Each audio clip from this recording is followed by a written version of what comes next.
Halo teman-teman, aku Dian Silitonga. Sama halnya seperti teman-teman, aku bersyukur juga dianugerahi kelompok kecil. Nah, kalau kita bicara soal kelompok kecil, ini biasanya kita terbangun ekspektasi bahwa kelompok kecil itu adalah sebuah komunitas atau sebuah tempat di mana kita bisa mengalami penerimaan. Terus tempat di mana kita juga bisa menerima kasih yang rasanya tanpa syarat begitu. Nah, ekspektasi inilah yang kemudian membuat kita sulit membayangkan adanya potensi konflik yang terjadi dalam kelompok kecil. Padahal kelompok kecil itu sangat mungkin terjadi adanya konflik. Nah, teman-teman, aku ini juga merupakan salah satu AKK dan juga SKK yang mengalami konflik dalam kelompok kecil. Tapi bukan berarti jika terjadi, ya maaf salah lapak. Ngomongin apa? Ngadu-ngadu keluar. Kelompok kecil kita. Konflik. Iya, yes. Kalau ada masalah di kelompok kecil, ngomong sama kakaknya, sama teman-temannya, terbuka di dalam, jangan terbuka keluar-keluar di luar. Oh gitu ya? Mau cerita? Maaf Kak, itu masa lalu aja ya, cerita di luar ya. Yuk cerita yuk, sambil ngopi yuk. Oke.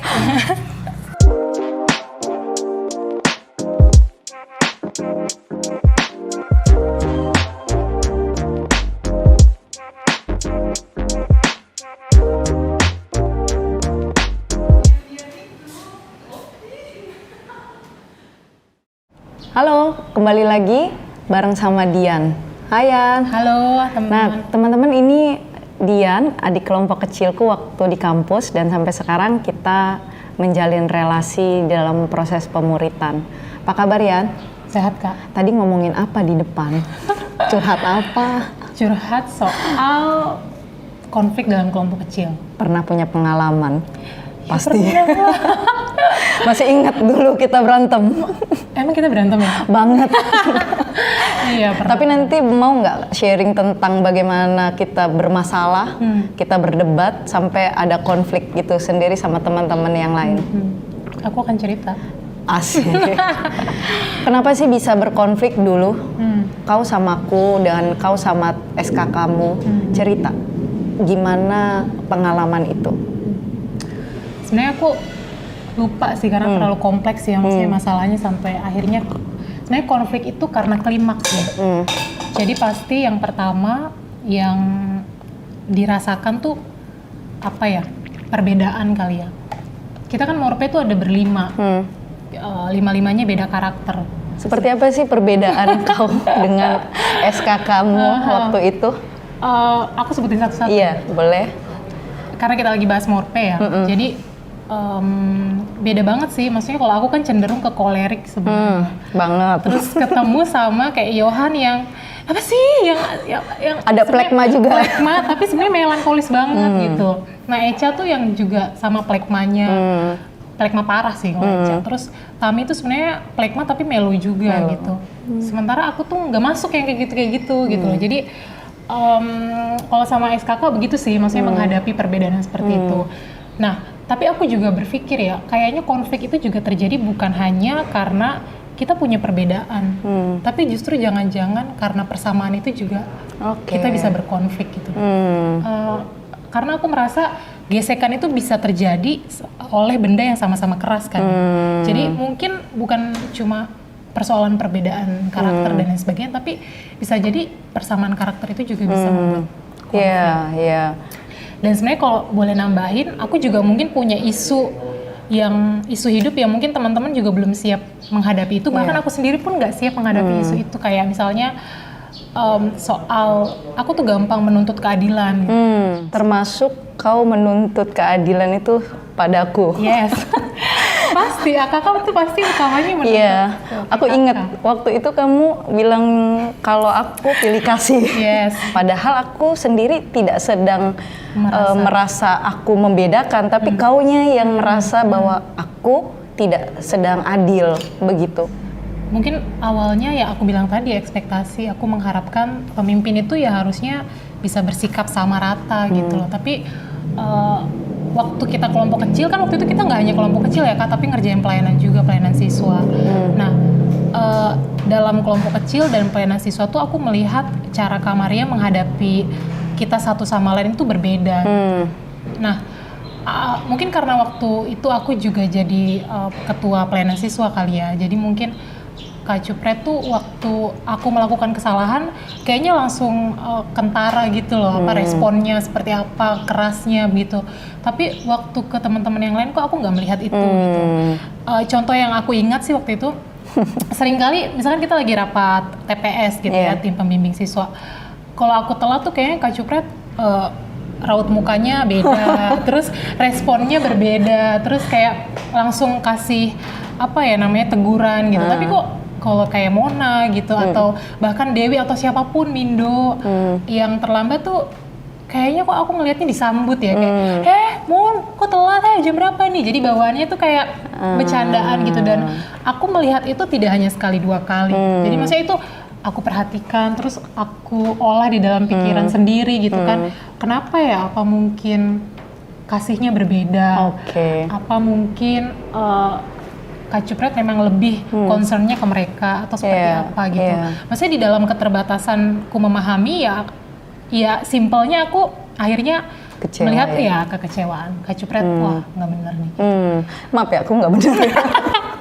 Pada saat itu ya aku merasa seperti itu. Iya. Berarti kau juga punya ekspektasi yang tidak bisa dipenuhi sama aku. Betul. Oke. Jadi aku ya berharapnya itu dapat dari seorang kakak tuh harusnya seperti itu. Harusnya teladan yang kudapatkan tuh seperti itu.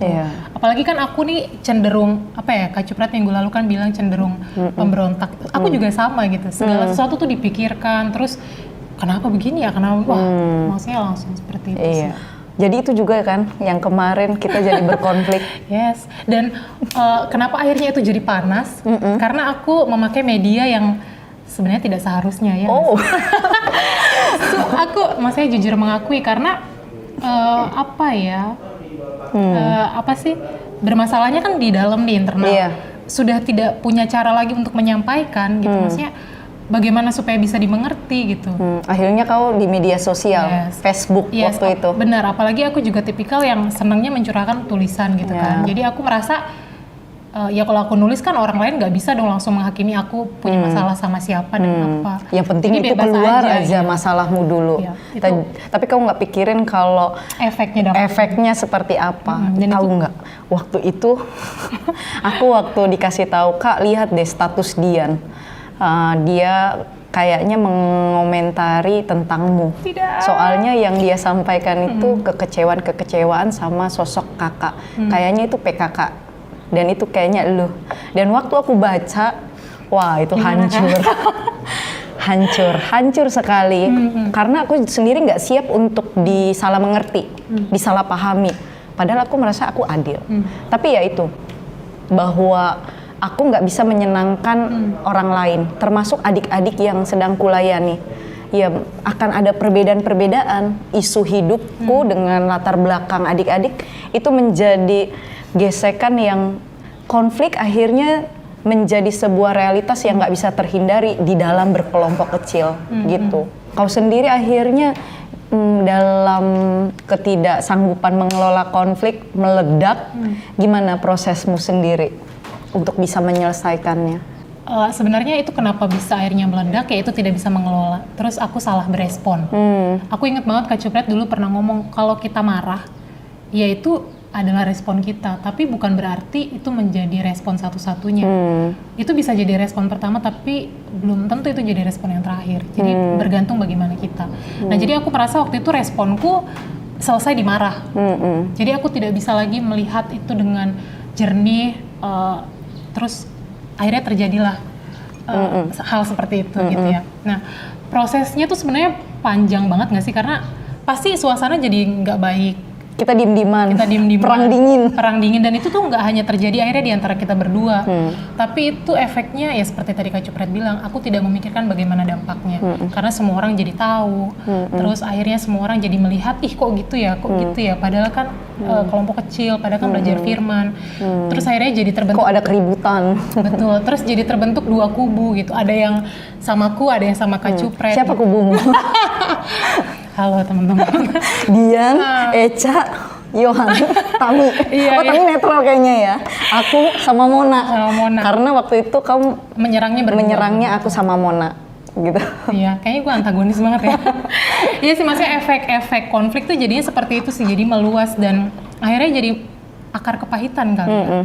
Dan nggak bisa dipungkiri itu pasca kita konflik itu pasti akan jadi akar pahit. Meskipun kita berkali-kali ketemu ngobrol seolah-olah rekonsiliasi, tapi waktu kita bertemu ngerjain pelayanan lain, aku tetap ingat kita kayak ya udah ada gap, terus saling tidak percaya. Paling lu mikirnya gini, paling lu kayak gini.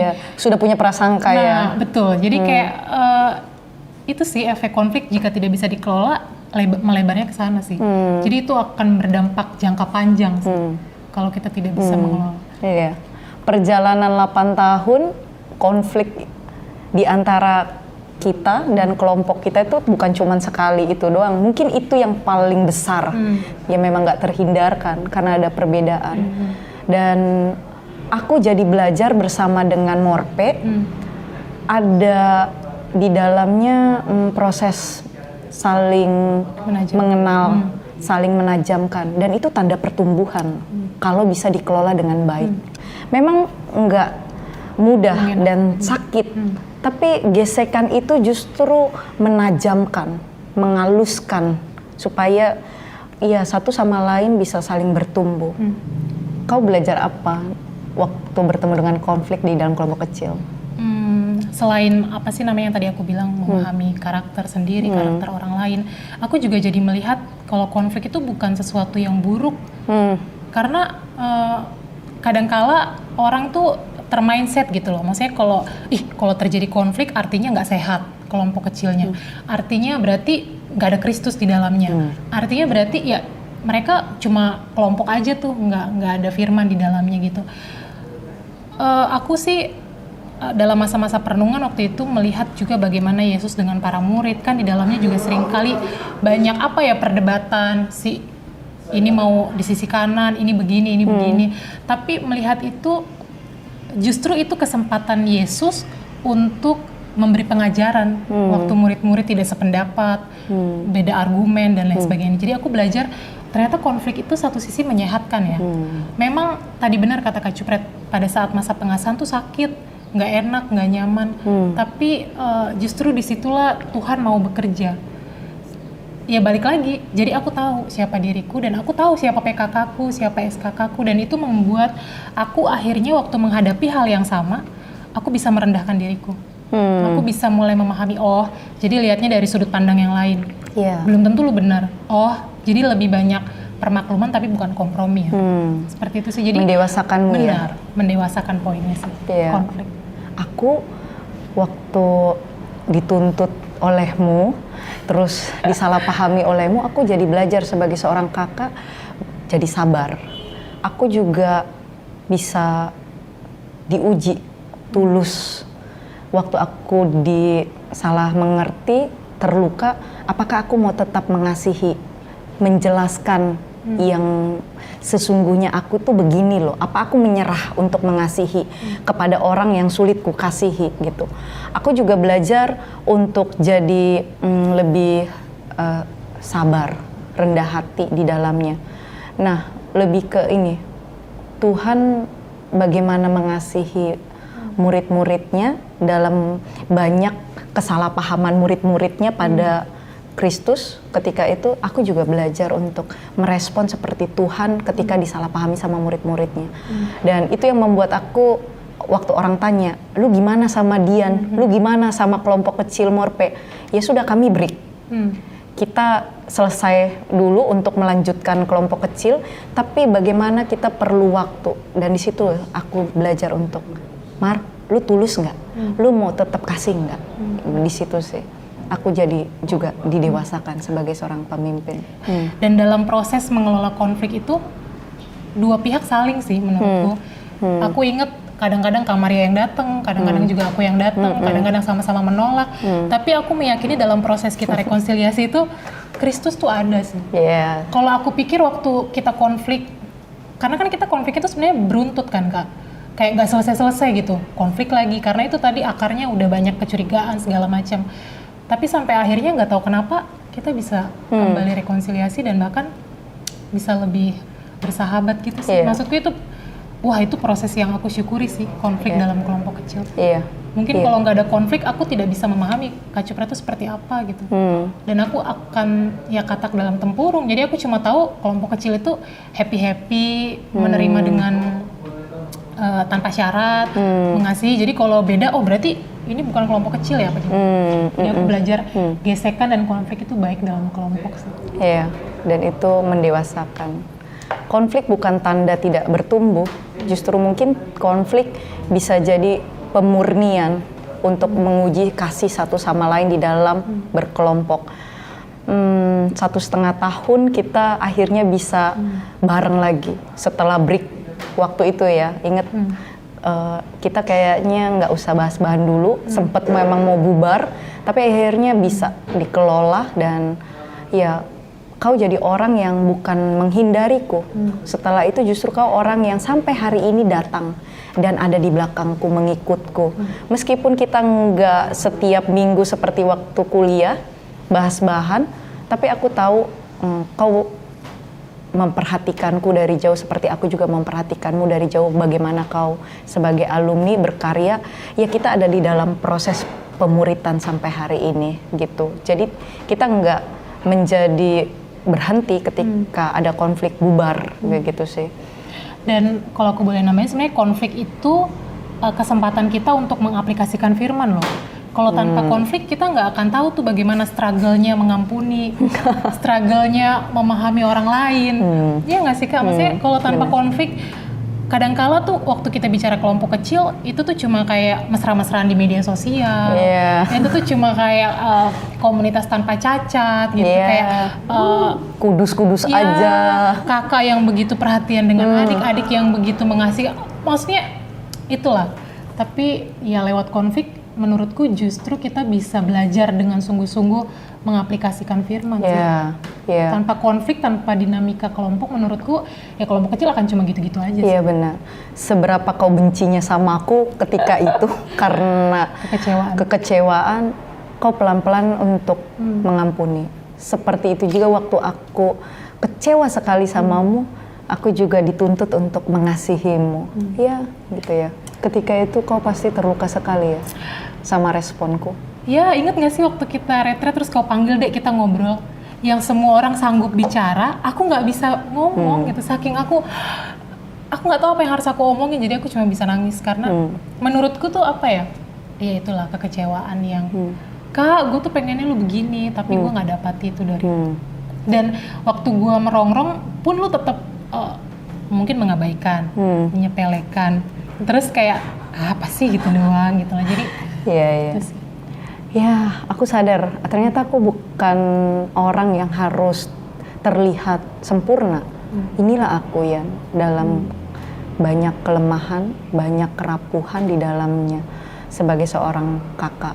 Dan ya kita juga harus sadar, aku, kau adalah kumpulan orang-orang yang sedang belajar untuk bertumbuh, bukan orang yang sudah sempurna dan ada di dalam kelompok kecil. Kelompok kecil itu kumpulan orang-orang cacat, tapi di dalam kebercelaan kita mau belajar untuk hidup ikut Kristus.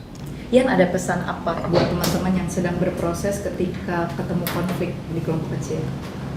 Yang pertama sih harus ada keterbukaan ya Kak, dari antara AKK dengan PKK, AKK dengan SKK. Jadi kalau menemukan ada perbedaan, jangan ditahan gitu. Justru kejujuran pada saat kita berkomunitas itu sangat penting sekali. Jadi kayak aku nih, aku berharap orang lain tahu apa yang aku rasakan tanpa aku bicara. Itu sebuah kesalahan sih. Justru dalam komunitas tuh kita perlu kejujuran. Jadi aku menyampaikan apa yang aku rasa kurang dari PKK-ku, apa yang aku rasa kurang dari SKK-ku, sehingga konflik tuh bisa diminimalisir sih. Tapi kalau udah sampai terjadi konflik, menurutku jangan justru itu membuat kita takut. Hadapi dan cari cara bagaimana untuk bisa mengelolanya. Karena sekali lagi aku balik lagi ngomong, konflik itu justru kesempatan untuk kita bisa belajar mengaplikasikan apa yang kita pelajari dalam kelompok kecil sih. Oke, thank you ya. Ya teman-teman, selain daripada harus terbuka ketika memang punya masalah di dalam kelompok kecil, nah teman-teman juga itu tidak terhindarkan. Jangan sampai takut berkonflik. Konflik bukan tanda untuk kita jadi terlihat tidak bertumbuh. tapi konflik itu bisa membuat kita jadi lebih erat, dan juga bagaimana kita bisa saling mengasihi, dan itu jadi pengujian. Selamat bertumbuh teman-teman bersama dengan PK kamu dan SK kamu. Hadapi konflik, kelola konflik dengan baik, karena kalau tidak, konflik bisa membuat justru kelompok kecil jadi tidak berjalan. Sampai ketemu lagi teman-teman di episode selanjutnya. Discipleship Journey, menjadi sahabat perjalanan dalam memuridkan. Sahabat dalam memurid. Kak, perjalanan Menjadi kan? sahabat dalam memuridkan. Jika terjadi konflik di kelompok kecil,